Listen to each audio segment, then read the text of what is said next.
Très bien, peut-être le temps que d'autres personnes nous rejoignent, on va essayer juste rapidement de rappeler ce qu'on avait fait la dernière fois. Donc très rapidement, on avait fait en fait une première introduction un peu plus théorique sur la base de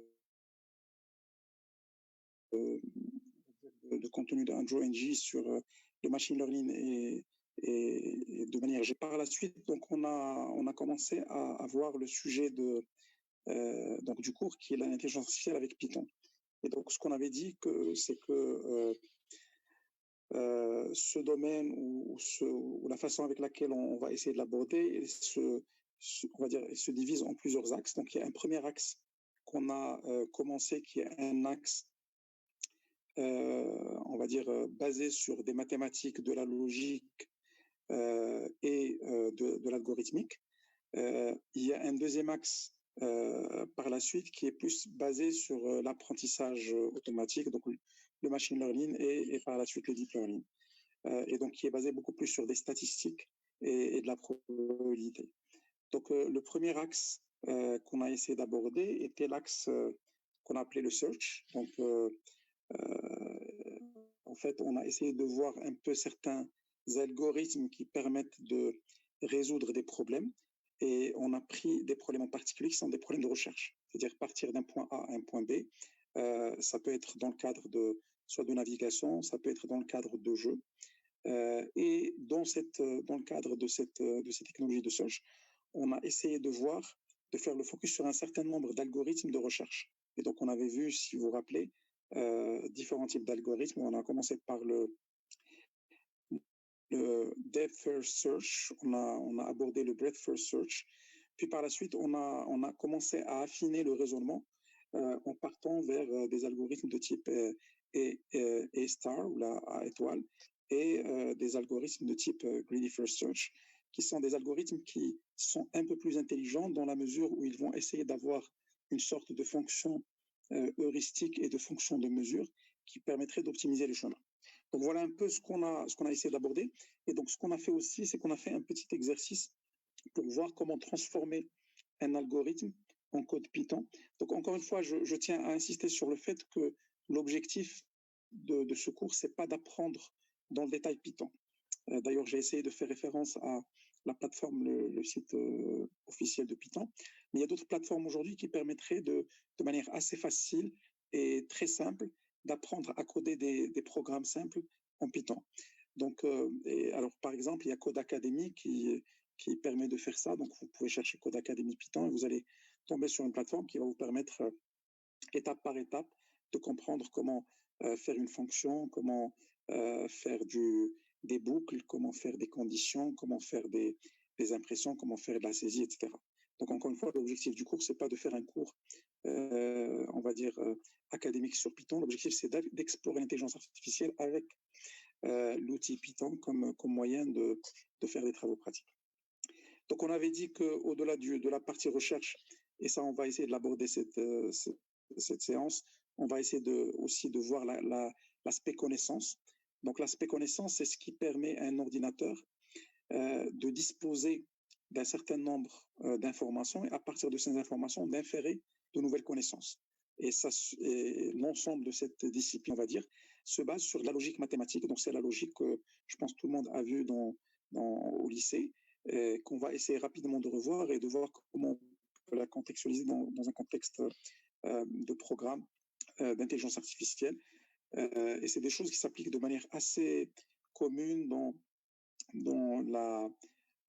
des domaines comme le jeu, mais aussi dans des domaines comme les systèmes experts, etc. Bien sûr, on va aborder, en commençant par les problèmes, on va dire, un peu plus algorithmiques et mathématiques et logiques, on va commencer à aborder des sujets plutôt de statistiques et de probabilité, avec la manière avec laquelle on gère l'incertitude et la manière avec laquelle aussi on gère l'optimisation des algorithmes. Et on va terminer, comme j'ai expliqué, par tout ce qui est machine et deep learning, pour à la fin faire une conclusion sur le traitement des langages. Voilà, donc on va passer en fait à donc ça c'est ce qu'on avait vu la dernière fois. Donc, je vais essayer de passer rapidement pour aller directement à la partie sur laquelle on s'est arrêté. Alors, là où on s'est arrêté, c'était ce qu'on appelle le adversarial search. Et le adversarial search, c'est en fait la possibilité de faire une recherche dans une logique où il y a un adversaire. Et on avait plus ou moins commencé à voir le cas du tic-tac-toe comme exemple d'application de ce type de search. Dans ce type d'algorithme, on est dans une logique d'algorithme de type minimax. Donc, il y a deux adversaires. Un va chercher à minimiser une fonction et l'autre va essayer de la maximiser. Et donc, l'algorithme va consister, d'une certaine manière, à faire en sorte que d'un côté, il y a un adversaire qui va chercher à minimiser et de l'autre, un autre qui va chercher à maximiser. Donc, le score étant représenté par une valeur, cette valeur, elle doit être maximisée par un joueur et minimisée par un autre.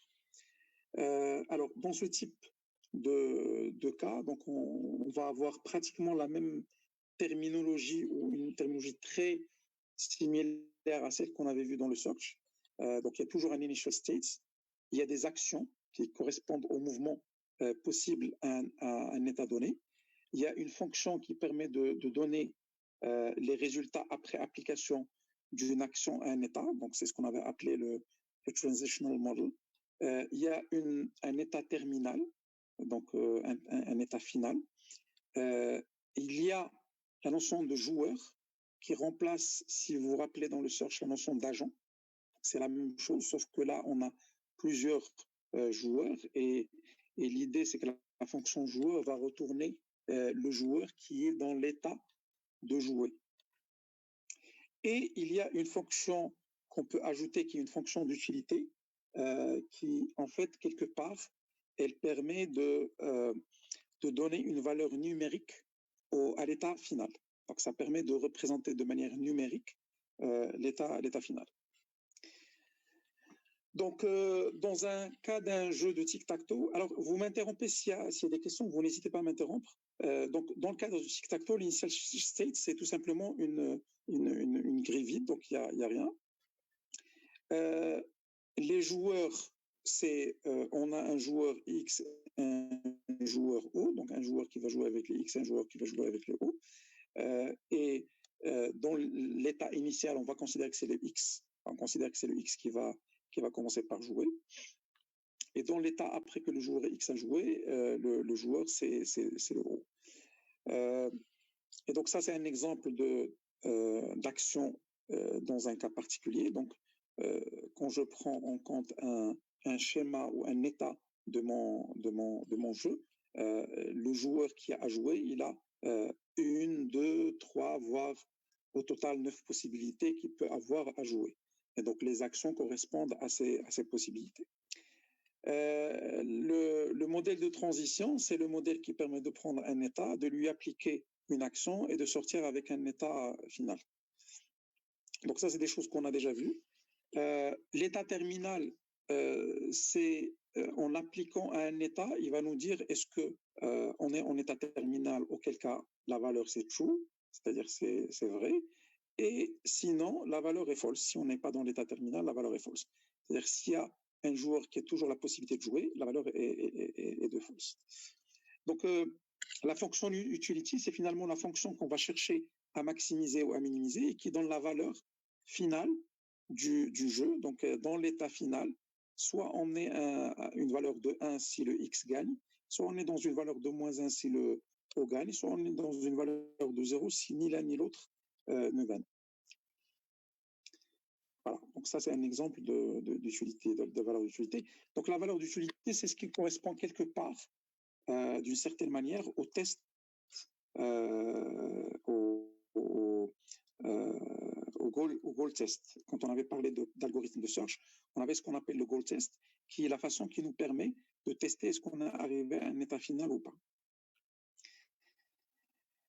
Alors là, de la même façon qu'on avait vu la dernière fois, on va représenter ça sous forme de graphe. Donc on peut prendre un état, voir les options qui sont possibles. Donc par exemple, un joueur, le joueur O, si on part de l'état initial, il va avoir la possibilité de mettre le O soit en haut à gauche, soit en bas au milieu. Et à partir de là, on va aussi dire quelles sont les possibilités que peut faire le X et quelles sont les possibilités que peut faire le X après le mouvement du haut. Et donc, si vous avez donc bien saisi, ce qu'on est en train de construire d'une certaine manière, c'est un arbre, de la même façon qu'on avait vu dans le premier cas, et c'est un arbre dans lequel, d'une certaine manière, les acteurs sont différents selon le niveau dans lequel on se situe dans l'arbre. Donc, à partir d'un état initial, il peut y avoir plusieurs, on va dire, états, et dans chaque niveau, on a un joueur qui va pouvoir agir avec plusieurs options. Et bien sûr, son objectif, c'est toujours de maximiser sa valeur ou de minimiser sa valeur selon le contexte dans lequel on est. Et donc, il va essayer de choisir l'option qui lui permet de maximiser sa valeur à lui. Et donc, il va chercher à construire une ligne horizontale, verticale ou diagonale, ou de minimiser la valeur du concurrent. Et donc, à chaque fois, la décision qui est apprise en termes d'options, donc à chaque instant, j'ai plusieurs types d'actions que je peux faire et je vais essayer, à chaque fois que je calcule mon action, je vais essayer de voir quelle valeur elle va me donner. Donc, ce que vous allez voir dans ce graphe, je ne sais pas si vous arrivez à voir les différentes valeurs qui sont associées à chaque nœud de l'arbre, ce que tout le monde arrive à voir. Mais si on prend l'état initial, donc dans l'état initial, on va essayer de voir quels sont les états au-dessous de l'état initial. Et quand on vérifie, on va trouver qu'il y a trois possibilités. Donc la première possibilité, la deuxième et la troisième. Donc dans la première possibilité, on va aussi essayer d'avoir quelle est la valeur, ma valeur ou la valeur de mon état en fonction de l'état dans lequel je suis. Sauf que dans la réalité, je ne connais pas l'état actuel. Ce que je connais, c'est ce que je peux faire après l'état actuel. Et donc, à chaque fois, on va essayer d'explorer de manière récursive les différentes branches de mon arbre en essayant à n'importe quel moment de choisir le chemin qui va me garantir la valeur minimale de mon jeu. Ou, à l'opposé, si on est en train de parler du joueur, du deuxième joueur, la valeur maximale de son jeu. Donc voilà un peu l'idée de l'algorithme. On va essayer bien sûr de le construire. Bon, là, c'est juste pour donner un exemple de ces arbres.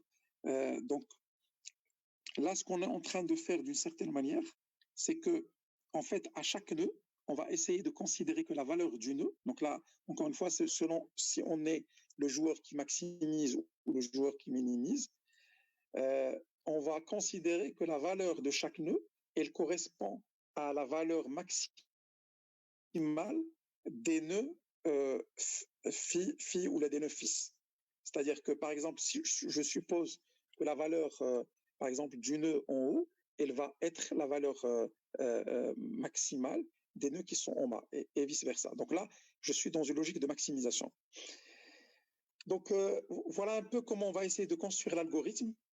Je ne sais pas si tout le monde arrive à suivre ou s'il y a des questions jusque-là. Ça va?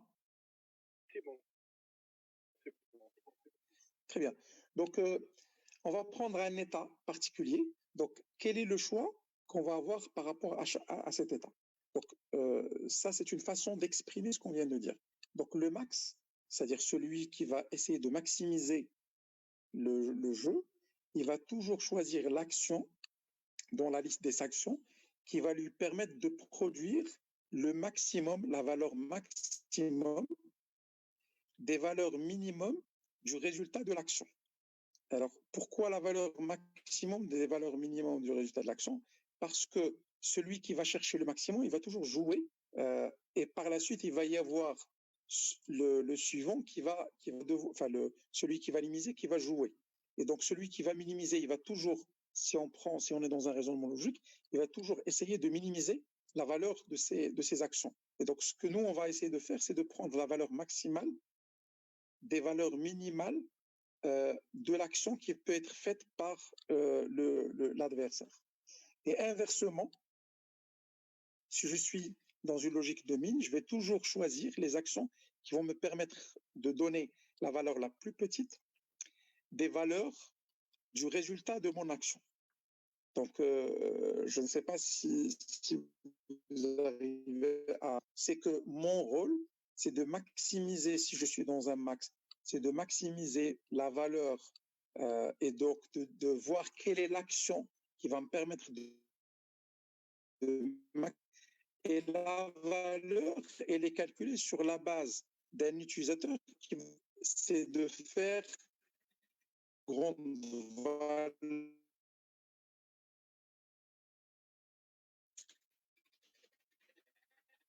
On peut traduire ça sous forme d'algorithme. Donc, encore une fois, oubliez les termes qui sont utilisés ici. L'idée, c'est de comprendre l'algorithme. Donc, si moi, je suis un max, donc, je vais prendre un état, OK? Je vais vérifier est-ce que c'est un état terminal. Si c'est un état terminal, je vais calculer la valeur d'utilité de cet état pour pouvoir la calculer. Donc, ça c'est dans le cas normal. Et après, bon, on va voir V. Alors, V, on le met à moins l'infini parce qu'on est dans une logique de maximisation des plus petites valeurs. Donc, on va par défaut mettre moins l'infini pour que n'importe quelle valeur qui va être choisie par l'adversaire, elle va être supérieure à la valeur d'IL moins l'infini. Donc, après, bon, ça c'est un détail, mais on verra, c'est juste, d'ailleurs, on fera l'inverse dans le cas d'IL min. Et donc, ce que je vais faire, c'est que je vais boucler sur ma liste d'actions et je vais essayer à chaque fois de maximiser la valeur V qui est sur laquelle on a mis moins l'infini et maintenant on a mis le max de valeur et le minimum des valeurs du résultat de l'action appliquée à l'état. Et donc, ça me permet en résumé de faire ce qu'on vient de dire tout à l'heure, c'est-à-dire de prendre la valeur la plus grande ou la valeur maximale des minimums de valeur du résultat de l'action.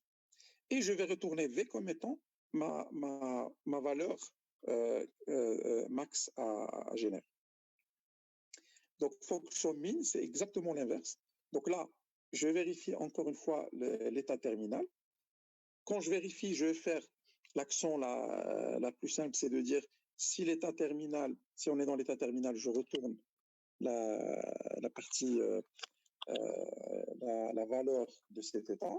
Sinon, je vais essayer de faire, encore une fois, le minimum de l'ensemble des valeurs qui vont résulter de l'action et qui vont être quelque part le maximum qui va être fait et je vais à la fin retourner. Donc voilà un peu un algorithme de min-max.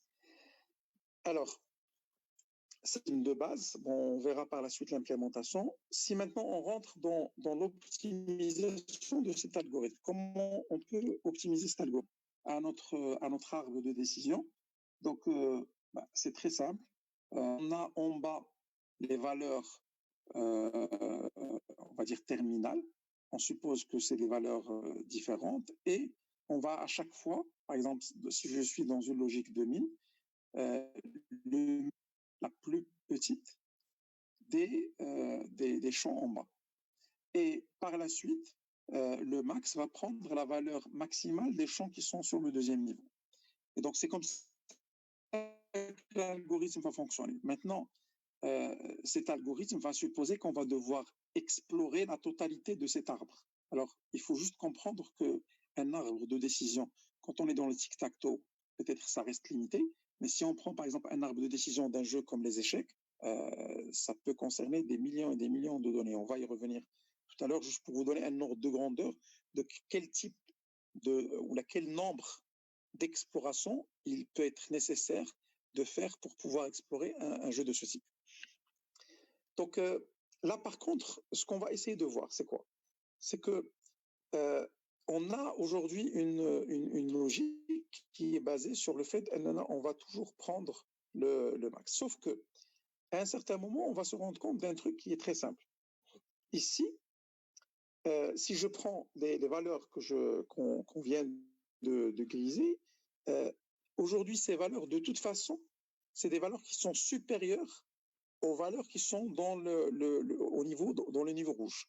Donc, ça ne sert à rien de les explorer puisque par défaut, ça va de toute façon, ça ne va pas être retenu sur le niveau supérieur. Et donc ça, c'est une façon d'optimiser, on va dire, le parcours de cet arbre. Alors, encore une fois, ce qu'on est en train de dire, c'est que si dans un niveau, on constate qu'il y a une valeur qui est d'une certaine manière non utile à explorer, on essaie de l'éliminer dans notre exploration. Et c'est un peu ça, un niveau d'optimisation, on va dire, de notre algorithme. Alors, il y a un autre type on va dire, d'optimisation qui s'appelle l'alpha-beta pruning.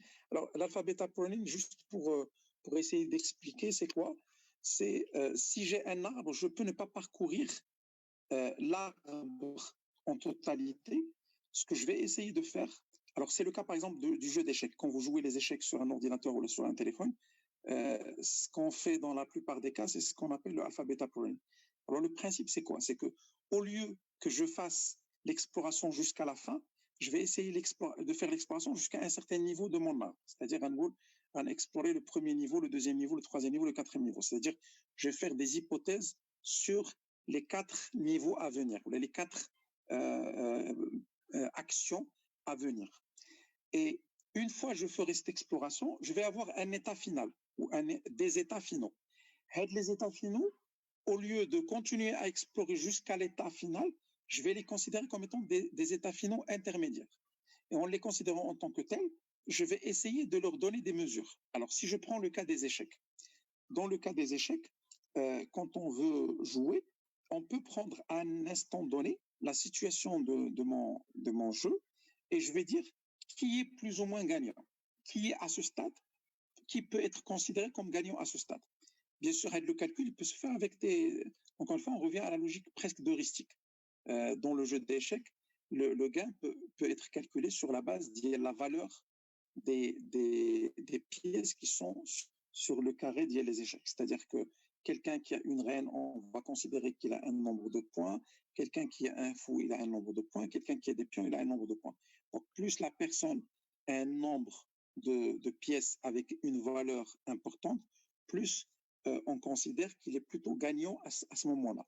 Donc, quand on fait du alpha-beta pruning, l'idée, c'est que de manière fondamentale, ce qu'on est en train quelque part de faire, c'est au lieu d'explorer mon arbre de décision jusqu'à la fin, c'est que je vais l'explorer sur 4 niveaux ou 10 niveaux et je vais, en fonction de la capacité de calcul dont je dispose, etc., et je vais dire au moment où j'explore jusqu'au niveau final, quel est mon résultat.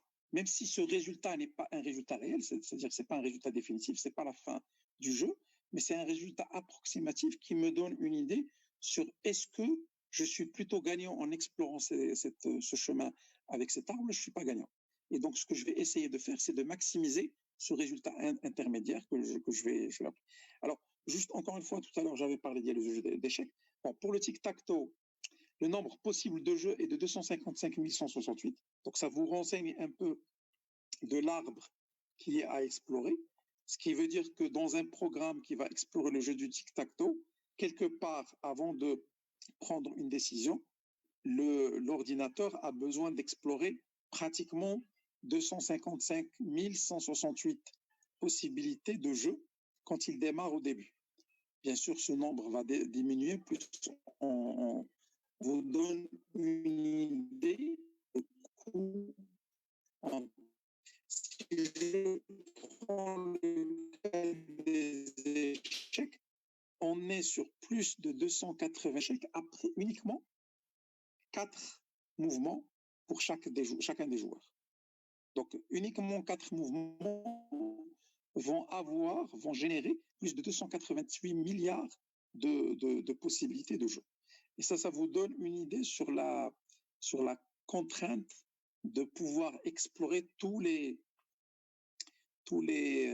chemins possibles. Donc, en faisant du alpha-beta pruning avec 4 niveaux par joueur, on est déjà en train d'explorer 288 milliards de possibilités de jeu. Voilà un peu l'idée que ça vous donne.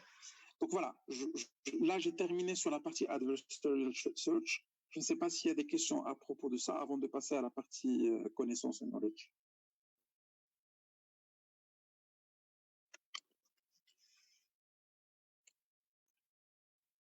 Je ne sais pas s'il y a des questions. Je vais essayer aussi de voir sur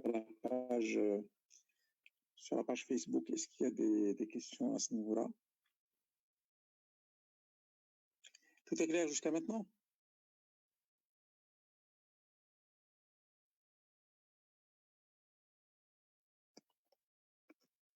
Je ne sais pas si tout le monde est là. Est-ce que vous pouvez me répondre s'il y a des questions?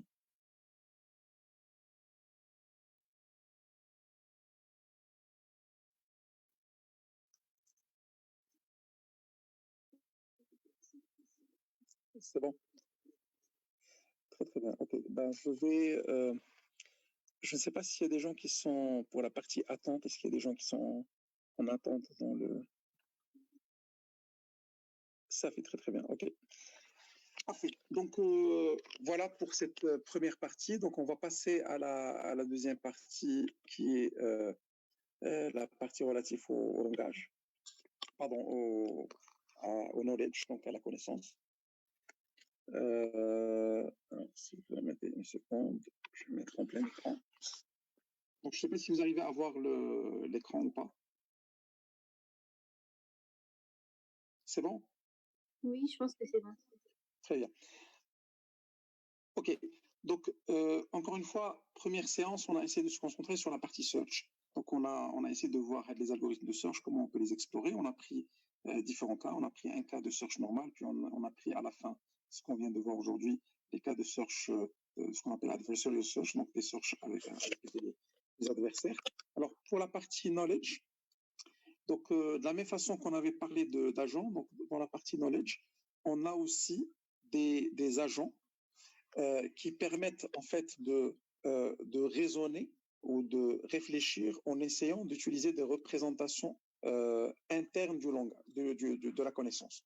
C'est-à-dire qu'on va essayer de représenter la connaissance sous forme, on va dire, théorique, sous forme de logique, et on va essayer à partir de là de créer des logiques de raisonnement. Alors, ça, c'est un exemple d'algorithme simple ou de logique simple de gestion de connaissances. Donc, if it didn't rain, Harry visited Hagrid today. Donc, s'il ne pleut pas, Harry va visiter ou les visite Hagrid today. Harry visited Hagrid or Dumbledore today, but not both. Donc, il a visité soit Hagrid, soit Dumbledore today. Harry visited Dumbledore today. And Harry did not visit Hagrid today. Et donc, on peut en déduire d'une certaine manière qu'il a plu, it rained today. Donc, ça, c'est un exemple de raisonnement. C'est-à-dire, on va donner des hypothèses. Là, par exemple, dans ce cas, on a donné un certain nombre d'hypothèses qui sont de l'ordre de 3. Donc, première hypothèse, c'est que s'il ne pleut pas, Harry va visiter automatiquement Hagrid. On a dit que Harry va visiter soit Hagrid, soit Dumbledore, et il ne peut pas les visiter toutes les deux.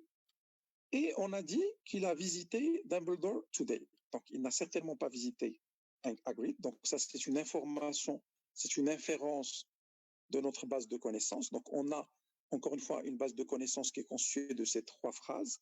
À partir de ces 3 phrases, on peut déduire 2 nouvelles informations qui n'étaient pas dans notre base de connaissances.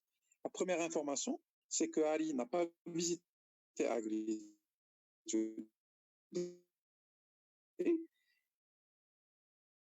Et la deuxième information, c'est que, puisqu'il a plu, l'affirmation, c'est que s'il ne pleut pas, alors je suis instable. Est-ce qu'il n'y a pas de souci dans le son? Si, je pense que ça coupe un peu. Ça coupe.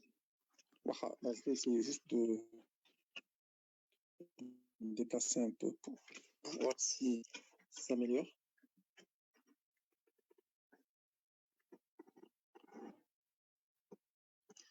Est-ce que c'est mieux maintenant? Oui, c'est bon, merci. Allô? Oui. Oui, c'est bon. Parfait. Donc, OK. Donc là, on a vu comment, à partir d'une base de connaissances de base, donc on a 3 informations de base. Ces 3 informations nous donnent, à partir de ces informations, ils nous permettent d'inférer de nouvelles informations. Et donc, ça, c'est une façon de créer de la connaissance, une base de connaissances. Donc, en prenant des informations, en essayant de les modeler avec de la logique, on essaie d'inférer de nouvelles informations. Alors, la base du sujet de la connaissance, du traitement de la connaissance au niveau des ordinateurs, c'est la logique. Donc, la première partie, on avait vu que la base, c'est une base très orientée algorithmique et recherche opérationnelle et théorie des graphes. La base de la partie knowledge, c'est une base logique. Donc, on va juste faire un petit rappel. Je ne sais pas si, j'espère que ça ne va pas être lourd, mais c'est des choses qui sont de toute façon fondamentales pour comprendre comment fonctionne la gestion de la connaissance par un ordinateur. Donc, je suis obligé de l'aborder, mais si je vais vite, n'hésitez pas à m'interrompre. Donc, de la même façon qu'on avait fait pour le search, on va essayer de définir un certain nombre de notions. Donc, première notion, c'est sentence. Sentence, c'est une affirmation à propos du monde. Et donc qui est représentée à travers un langage. Donc, cette connaissance est représentée, cette affirmation est représentée à travers un langage. Alors, quand on parle de propositional logic, l'idée, c'est qu'on va définir un certain nombre de symboles et on va essayer de voir comment on peut construire de la connaissance à partir de ces symboles. Donc, il faut juste qu'on sache les notions de base. Donc, on parle de proposition, donc on peut avoir, encore une fois, une proposition P, une proposition Q, une proposition R. Il y a ce qu'on appelle des connecteurs logiques. Alors, je ne sais pas si c'est le terme qui est utilisé en français, mais c'est des choses qui vont s'appliquer à des propositions et qui vont permettre, enfin à une ou plusieurs propositions et qui vont permettre de les lier. Donc la première connexion logique, c'est le not. Donc je peux dire not P n'est pas, ou n'est pas vrai. Si P est vrai, alors not P n'est pas vrai. Not P, c'est l'inverse d'une proposition. Donc tout à l'heure, par exemple, pour revenir au cas si je dis que Harry a visité Hagrid, là, le contraire, c'est que Harry n'a pas visité Hagrid. Donc le not de Harry a visité Hagrid, c'est Harry n'a pas visité Hagrid. Il y a la notion du and. Donc le and, c'est une proposition avec une autre proposition. Il y a la notion du or, c'est-à-dire une proposition ou une autre proposition. Il y a l'implication qui est une proposition qui implique une autre. Donc tout à l'heure, on avait vu que if it rains, ou if it didn't rain, Harry will visit Hagrid. Donc ça, c'est deux propositions. La proposition 1, c'est s'il ne pleut pas. Donc là aussi, on peut le représenter avec un not s'il pleut. Donc s'il ne pleut pas,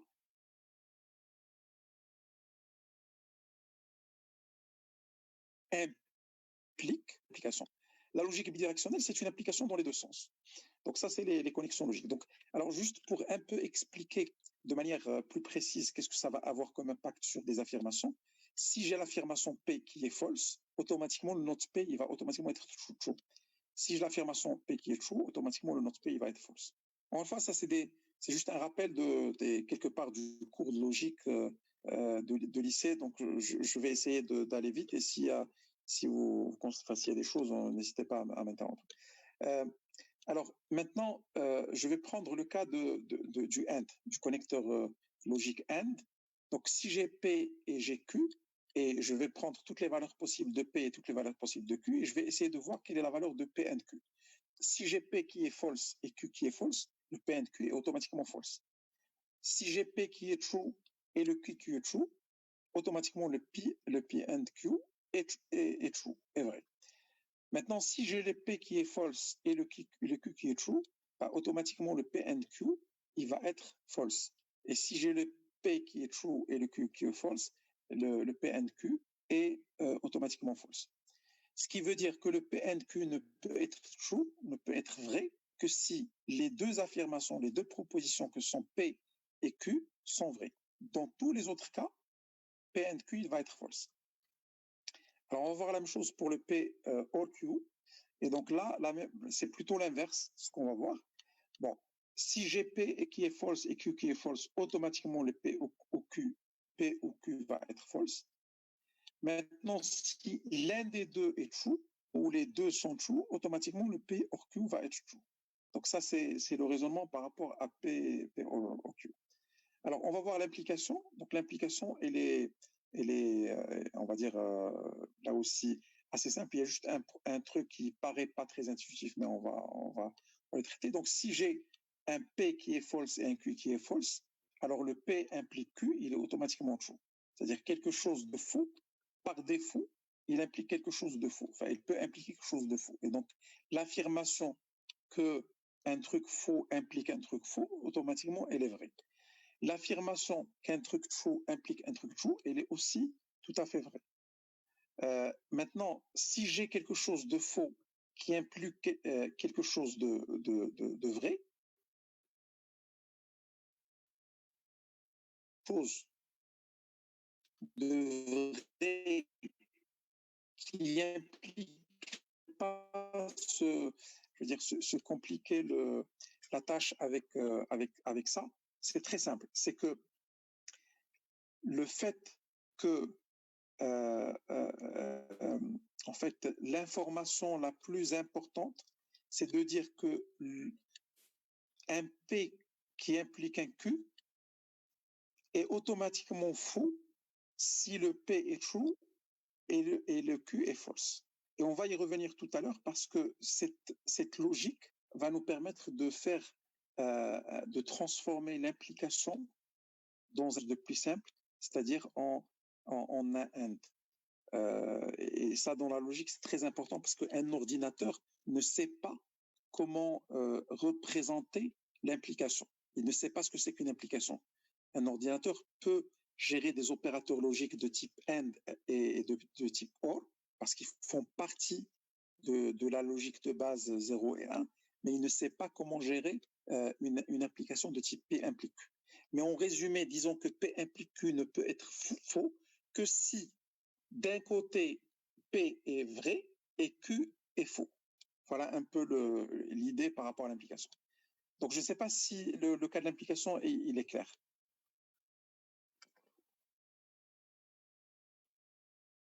Oui, c'est clair. Très bien. Alors, bidirection, donc le biconditionnel, c'est-à-dire donc la condition dans les deux sens. Ben, là, en fait, c'est très simple, c'est que ça ne peut marcher que si les deux affirmations P et Q sont soit fausses toutes les deux, soit vraies toutes les deux. Donc, si les deux sont vraies, l'affirmation P implique Q et Q implique P, elle est vraie. Et si les deux sont fausses, l'affirmation P implique Q et Q implique P est aussi vraie. Alors, quand on définit un modèle, l'idée c'est quoi? C'est qu'on est en train de donner une valeur vraie à un système de propositions. Et donc, on est en train de définir une sorte de monde possible. Alors, qu'est-ce que ça veut dire? C'est-à-dire que, en fait, un modèle, c'est quoi?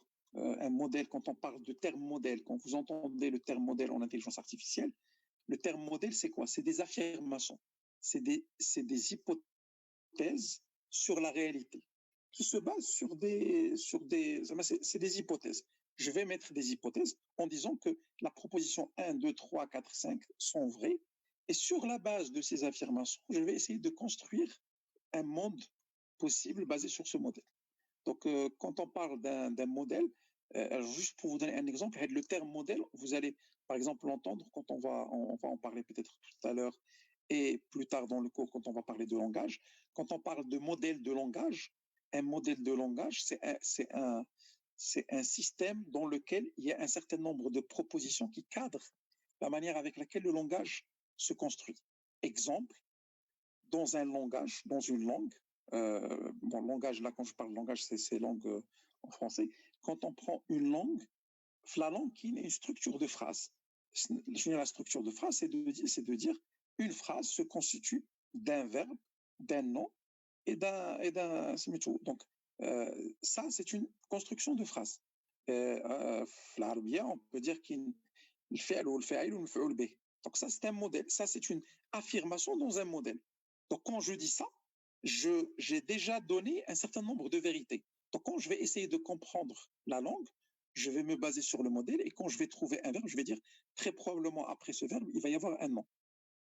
Voilà un exemple de modèle. Donc on va y revenir par la suite pour essayer de l'expliquer un peu de manière plus claire. Voilà un exemple de modèle très simple. Affirmation 1, it is raining. Affirmation 2, it is a Tuesday. Donc, first affirmation, it's raining, and it's a Tuesday. Et dans mon modèle, je vais dire que le P est true et le Q est false. Voilà. Donc ça, c'est un exemple de construction d'un modèle. Je prends des propositions, je leur donne des valeurs et je construis mon modèle. Alors, à partir d'un modèle, on construit ce qu'on appelle une base de connaissances. Donc, on a un modèle et on a une base de connaissances. Alors, la base de connaissances, c'est quoi? C'est que, une base de connaissances, donc on va peut-être y revenir après, une base de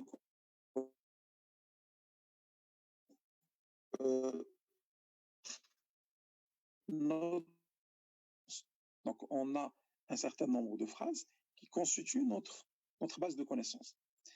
Alors, juste pour continuer dans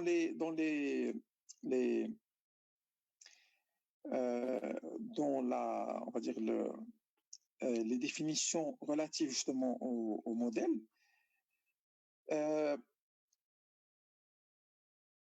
Quand on est dans une logique, quand on est dans un modèle, il y a une notion qui est importante, c'est la notion d'entailment. Alors, la notion d'entailment, c'est quoi? C'est quoi? C'est ce qu'on appelle l'inférence. C'est-à-dire que s'il y a une phrase qui est vraie, automatiquement une autre phrase est vraie. Et ça, c'est un élément fondamental dans, on va dire, dans la théorie de la connaissance, parce que ce que ça permet, l'entailment, c'est ce qui permet de construire, c'est ce qu'on avait vu au tout début, ce qui permet de construire de nouvelles propositions dans mon modèle, ce qui permet d'enrichir mon modèle. Donc, j'ai un modèle, et dans ce modèle, j'ai une inférence. Cette inférence me permet, à partir d'une affirmation, d'avoir de nouvelles affirmations qui vont s'ajouter à mon modèle. Donc, je reviens à l'exemple qu'on avait vu tout à l'heure. Donc, là, dans ce cas, on a un entailment qui permet de dire, par exemple, à partir du moment où on prend la phrase 2 et la phrase 3, on peut déduire la phrase 4.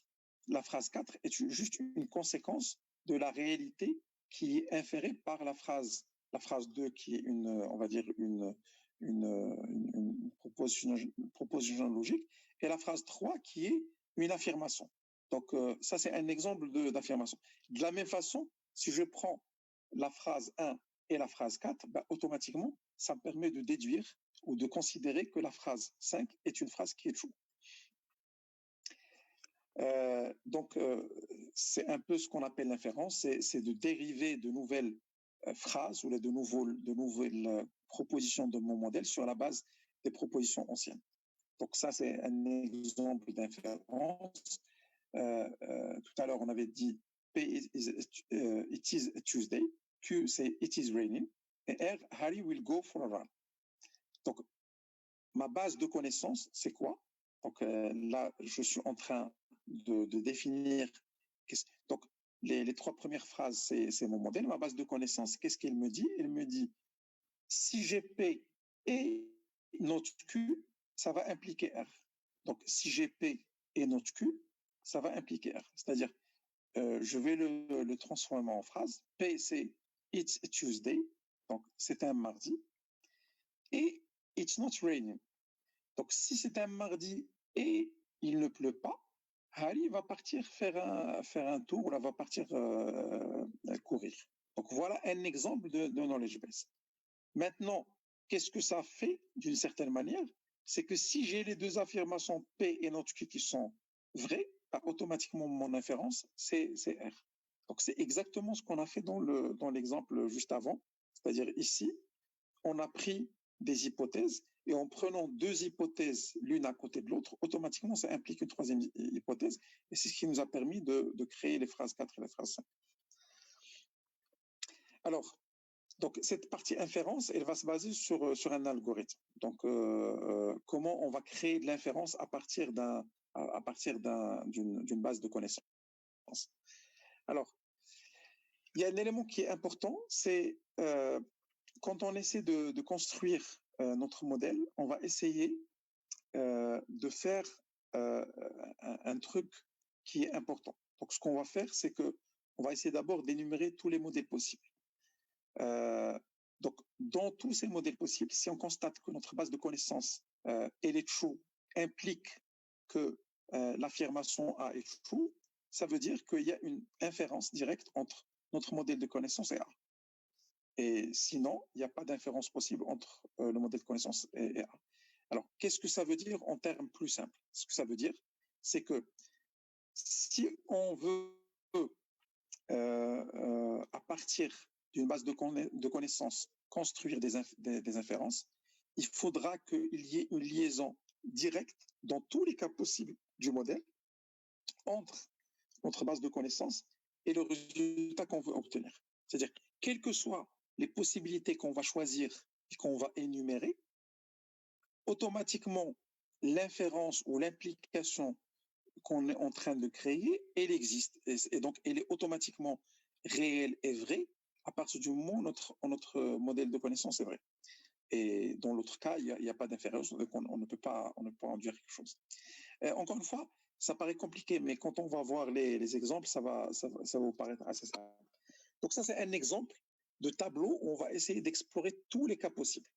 Donc on revient à local tout à l'heure. On avait parlé de trois informations ou trois affirmations, P, Q et R. P étant le fait de dire on est un mardi, et cette affirmation peut être bien sûr vraie ou faux. Q étant il pleut, et cette affirmation, encore une fois, elle peut être vraie ou faux. Et R, c'est Harry va partir courir. Donc voilà nos trois affirmations sur la base desquelles qui construisent quelque part notre modèle. Okay, en prenant ces affirmations, qu'est-ce qu'on va essayer de faire? On va prendre tous les cas de P. Donc on va prendre, P peut être false ou true, Q peut être là aussi false ou true, et R peut être false ou true. Et donc, on va prendre tous les cas possibles. Bon, là, au total, il y a 8 combinaisons possibles entre P, Q et R. Et l'idée dans cette logique, c'est quoi? C'est qu'on veut vérifier est-ce que la requête R, est-ce que R, elle va correspondre, est-ce qu'elle va être automatiquement inférée par notre base de connaissances?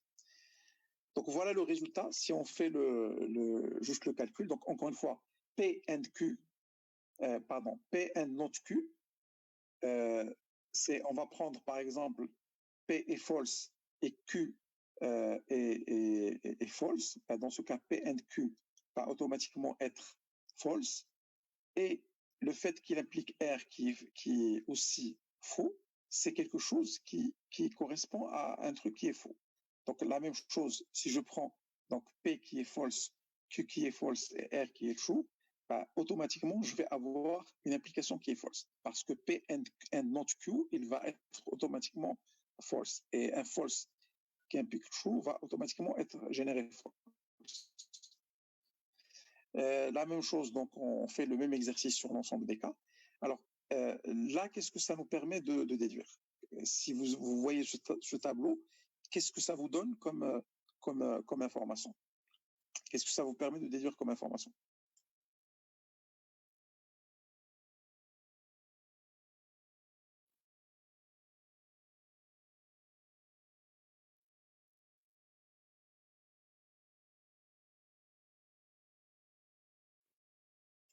Donc, on va expliquer.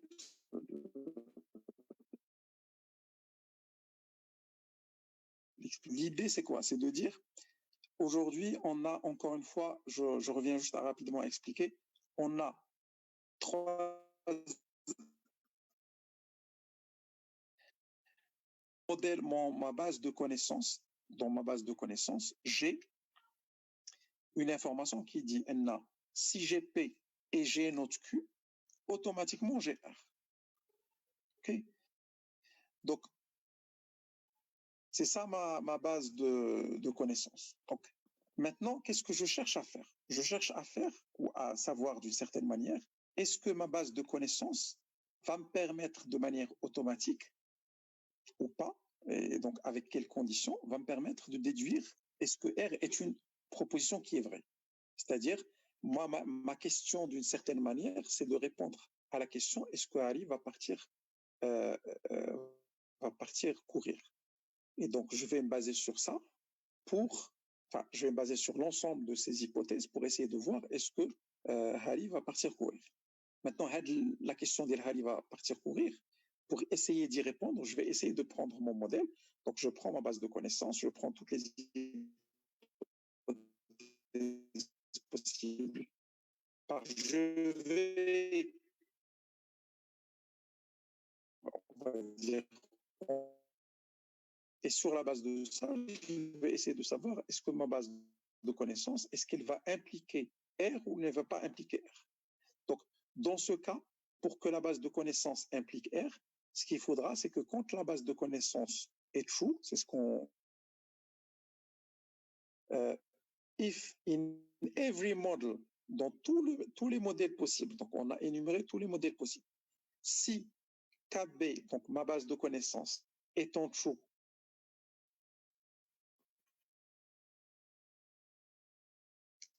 autrement, KB dans mon tableau. Si je considère que si KB est true, automatiquement A est true, alors il y a une sorte d'implication. Et donc, c'est ce que je vois, et ce que je vérifie ici. Donc, je prends les cas où KB est true, il y a un seul cas où KB est true. C'est le cas où P est true, Q est false, et automatiquement, ça va impliquer que R est true. Et donc, ce que je constate, c'est que ma base de connaissances va automatiquement impliquer que R, la requête que je me pose, qui est est-ce que R est vrai ou pas, je peux confirmer qu'à partir de cette base de connaissances, R est automatiquement impliqué.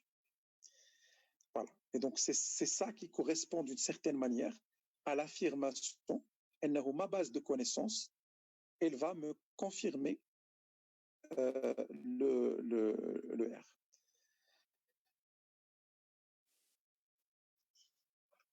Alors, ça, c'est un exemple de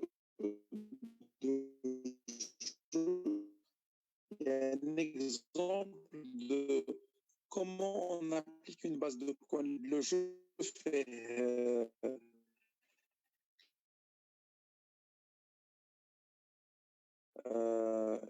elle sur la base enfin, je vais chercher trois personnes. Bon, je ne sais pas si quelqu'un a déjà joué, qui sont les personnes, les chambres et les armes qui ont été utilisées. Et donc le jeu, l'objectif vidéo, ce que je vais faire, c'est que on va revenir à ce jeu de clous la prochaine séance, parce qu'on va essayer de voir aussi en termes de code comment on peut coder un jeu de ce type. Mais c'est juste pour vous expliquer que les cas d'application de ces bases de langage, ou en tout cas de cette logique de connaissance, elle peut être très utile dans le contexte d'un jeu où il y a de la logique. Alors, un jeu de ce type, c'est un jeu très simple où il y a d'une certaine manière des gens qui vont détenir des cartes. Il y a une carte qui est cachée, qui contient l'information sur qui est la personne, qui est le criminel, quelle est la chambre où le crime a été commis et avec quelle arme. Et moi, sur la base de ce que j'ai et sur la base de ce que je vais inférer par rapport aux autres, je vais essayer de déduire quel est le bon résultat. Encore une fois, on va y revenir par la suite. Je ne vais pas m'attarder là-dessus. Je voulais juste vous montrer un autre exemple. On va peut-être revenir à d'autres cas, on va dire, un peu plus complexes dans la logique. On peut peut-être rapidement toucher ça, on va dire, de manière assez rapide tout de suite. Et on va y revenir avec un cas pratique lors de la prochaine séance. Je ne sais pas si vous arrivez à m'entendre ou pas. Est-ce que c'est bon ou pas? Je pense Oui. qu'il y a, okay. Il y a juste une contrainte de temps. Je pense qu'on ne doit pas dépasser le temps qui est imparti. Mais en tout cas, je vais juste terminer avec ça pour ne pas prendre plus de temps que prévu. Ça, c'est juste en fait un certain nombre de choses qui permettent de faire de l'inférence. Bon, le truc le plus simple, c'est que quand on a A implique B et on a A, ben, automatiquement on a B.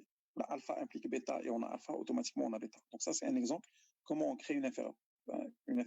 Exemple 1. Exemple 2, c'est on élimine, on fait de l'élimination. Harry is friends with Ron and Hermione. Bah, automatiquement, s'il est ami avec les deux, on peut considérer automatiquement qu'il est ami avec l'un. Donc, de la même façon qu'il est ami avec les deux, il peut être ami avec l'un ou avec l'autre. Donc, ça, c'est l'élimination. On le représente de cette façon. Si on a A et B, bah, automatiquement, on a A. Il y a aussi le principe de la double négation. It's not true that Harry did not pass the test. Bah, ça veut dire automatiquement que Harry passe the test. Donc, si on a le nom du nom ou le not du not, bah, automatiquement, c'est que l'affirmation de base, elle est fausse. Voilà, c'est représenté comme ça. Donc, le not du not alpha, automatiquement inférieur à alpha. Alors, ça, c'est un exemple en fait d'implication avec une logique d'élimination. If it is raining, then Harry is inside. If it is raining, donc Harry is inside. Ben, on peut aussi le dire autrement. It is not raining, or Harry is inside. Alors ça, c'est dans la logique, c'est une façon de transformer de l'implication à du or ou du and. Donc, si A implique B, c'est exactement la même chose si on dit not A ou B.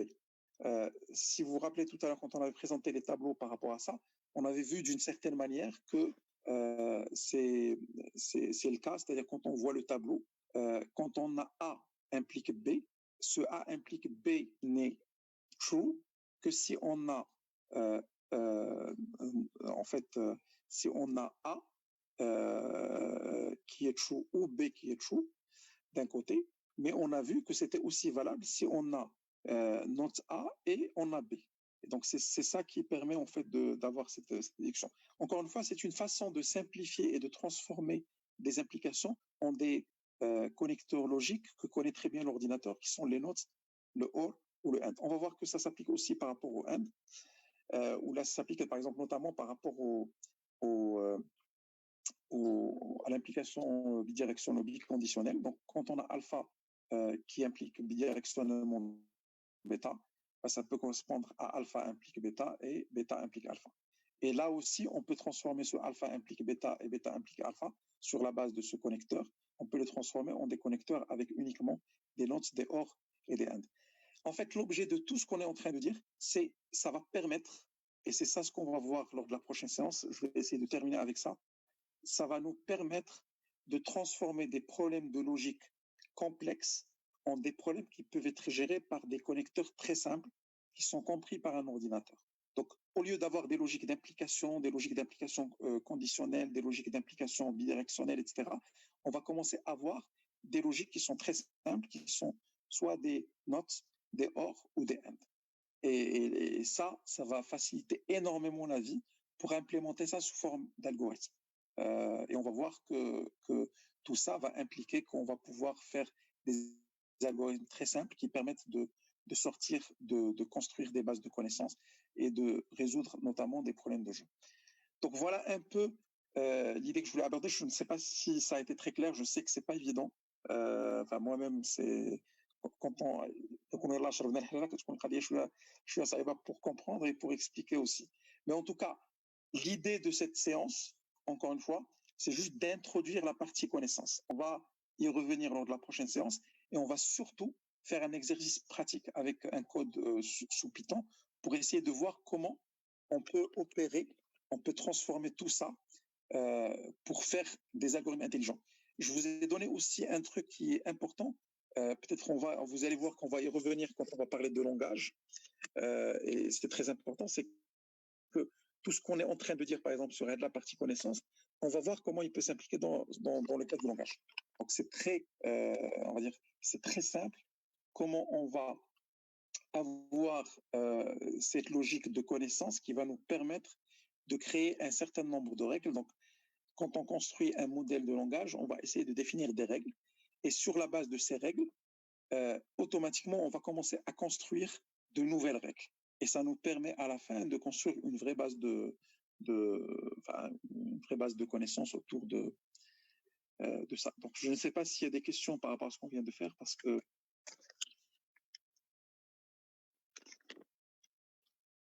est-ce qu'il y a des questions? On prend quand même, si vous permettez, s'il n'y a pas de souci avec l'organisation, mais on prend 5 minutes pour pour répondre aux questions si vous avez des questions.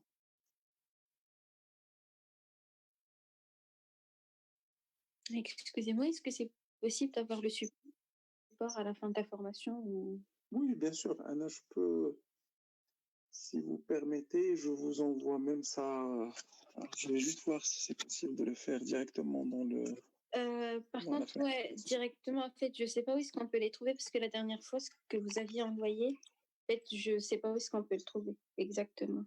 En fait, il faut rentrer dans la partie conversation.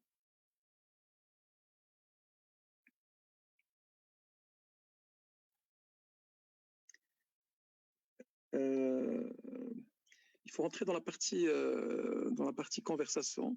Je ne sais pas si, en principe, vous devez y avoir accès, je pense, là.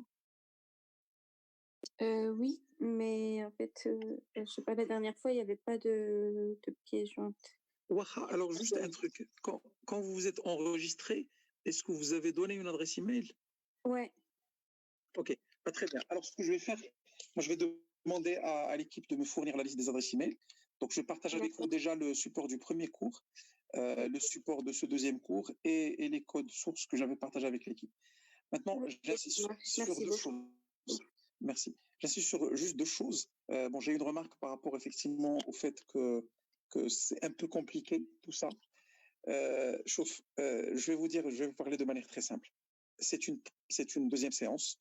Il faut pas je sais que dans le groupe, on a des gens qui sont informaticiens, d'autres qui ne le sont pas. Donc, il faut pas forcément se faire intimider par rapport à ça. On va voir que c'est plus ou moins simple à partir du moment où on va faire l'exercice la deuxième fois et la troisième fois. Donc, c'est pas, je ne sais pas, vous avez tous certainement résolu des énigmes simples de type basé sur de la logique. Donc, c'est pas non plus sorcier.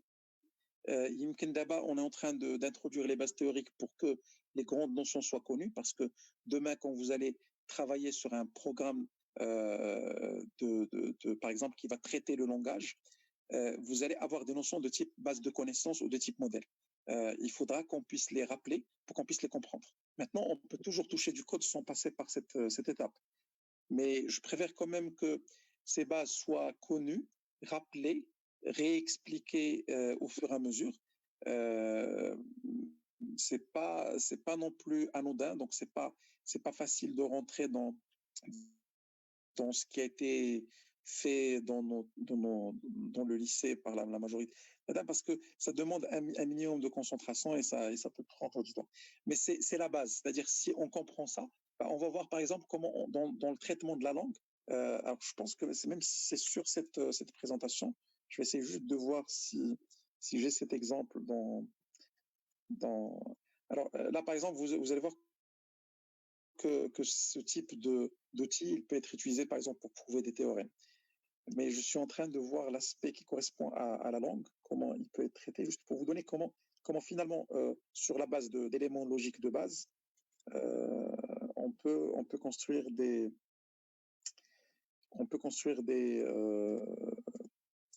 éléments assez poussés. Donc, je pense pas que c'est pas sur cette présentation, c'est sur la présentation qui est relative au langage. Mais en tout cas, l'idée, c'est qu'il faut pas se faire impressionné par ça. Une première séance, Farmdan, etc., n'est jamais évidente. Et donc, on va essayer de réexpliquer tout ça la prochaine fois avec peut-être de manière un peu plus pratique, avec un exemple. Et on va prendre l'exemple d'il y a le jeu Clou. Et on va voir comment on va mettre en place ces notions dans la pratique de manière assez simple. Encore une fois, ce qu'il faut plus ou moins retenir, c'est quoi? C'est que dans la gestion de la connaissance par l'ordinateur, le principe, c'est quoi? Le principe, il est basé sur un certain nombre de propositions et qui vont constituer d'une certaine manière un modèle. Il est basé sur ce qu'on appelle une base de connaissances qui permet de mettre en relation ces propositions. Et il est basé sur des inférences qui peuvent être déduites de cette base de connaissances et qui permettent d'enrichir notre modèle. Et c'est comme ça que on va, par exemple, dans un jeu qui est basé sur la logique, qu'on va essayer de créer des inférences pour dire, voilà, je pense que puisque cette personne n'est pas dans mes cartes et n'est pas dans les cartes de cette personne, c'est elle qui est par exemple, qui est le criminel, par exemple. Donc, c'est ce type d'inférence. Je vais peut-être la prochaine séance commencer par un ou deux énigmes assez basiques dans le domaine de la logique pour qu'on puisse saisir de manière plus, on va dire, plus claire les notions. Encore une fois, il faut pas, c'est-à-dire je ne veux pas que ce soit non plus quelque chose qui vous décourage, surtout pour ceux qui ne sont pas informaticiens de formation. C'est pas l'objectif. C'est-à-dire que ce qu'on cherche, c'est surtout à essayer de ramener à des choses plus pratiques et plus compréhensibles par le maximum de personnes les notions. Maintenant, on va voir par la suite qu'on va pouvoir faire l'intelligence artificielle, pas forcément en faisant appel à tout ça. C'est-à-dire quand on parle de machine learning, de deep learning, les logiques on avait fait la présentation la dernière fois, les logiques restent plus ou moins, on va dire, standards. Et c'est d'abord une question de données plutôt qu'une question d'algorithme. Si vous vous rappelez, quand on avait présenté les grandes écoles de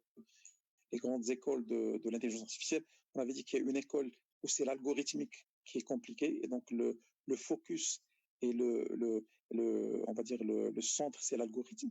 Et il y a l'école qui est basée sur la data, qui est l'école, on va dire, actuelle. Voilà. Donc s'il y a des questions, n'hésitez pas.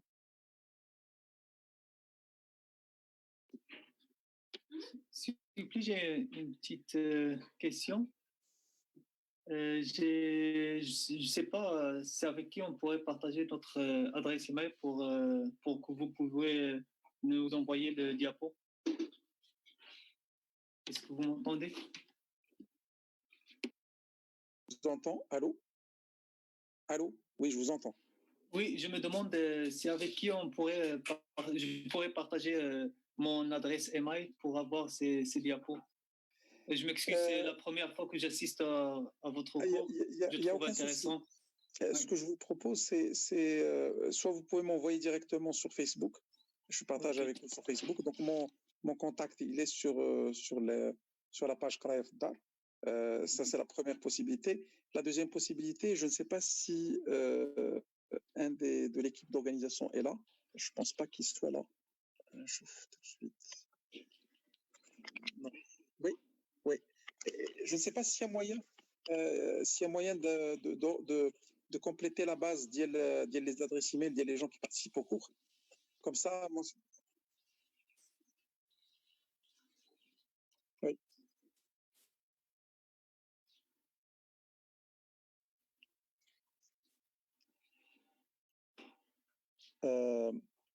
Très bien. Dans ce cas, il est ممكن ندخلوا le post cliquer في la page قرايه في الدار.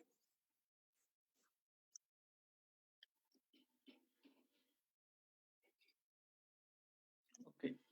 Parfait pour moi. Merci. Très bien. Donc, encore une fois, moi, ce que je vais faire par